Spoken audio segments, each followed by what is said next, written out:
Alors, c'est un tank russe, une arme entre guillemets très sophistiquée. Est-ce que c'est si impressionnant que cela?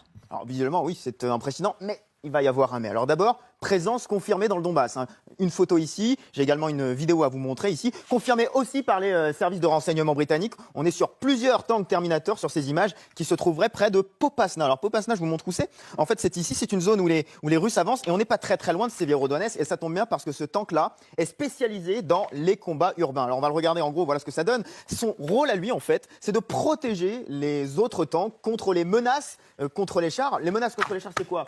Les soldats armés de missiles anti-chars et puis les drones ou les hélicoptères. Alors quand vous regardez le détail, c'est un char qui a déjà fait ses preuves, hein, en Syrie par exemple. Quand vous regardez le détail, c'est vrai qu'il y a un armement qui est supérieur aux chars classiques T-90 ou T-72. Vous avez une base qui est similaire en bas mais avec un blindage renforcé et puis ensuite 4 lance-missiles, une mitrailleuse au-dessus, 2 canons 30 mm, 2 lance-grenades. Donc vous voyez, c'est effectivement sophistiqué et très armé. Néanmoins, le hic, il est souligné par les services de renseignement britanniques à la toute fin de leur briefing hier sur les réseaux sociaux. Ils mettent ceci: toutefois, avec un maximum de 10 tanks Terminator déployés, il est peu probable qu'il y ait un apport significatif dans la bataille. Donc oui, arme impressionnante, mais il manque en nombre. Oui, parce que les tanks russes, jusqu'à présent, ont quand même énormément souffert, Benjamin. Oui, alors il y a eu les problèmes tactiques, hein, et il y a aussi les armes. Évidemment, ils ont beaucoup souffert des armes occidentales. Alors les missiles anti-chars, on en parlait. Vous avez ici des images de drones. Donc ça a été un vrai souci. Ils ont vraiment besoin de protection. Et puis l'autre élément, alors c'est un élément intéressant apporté par le New York Times, qui nous dit que les tanks russes, ici vous avez un T-72, ont un problème de structure, si vous voulez, de placement des munitions. On va regarder ça dans le détail. En fait, vous voyez, les munitions dans le tank T-72 russe sont ici sous la tourelle, sous l'équipage. Alors que dans le tank, par exemple, allemand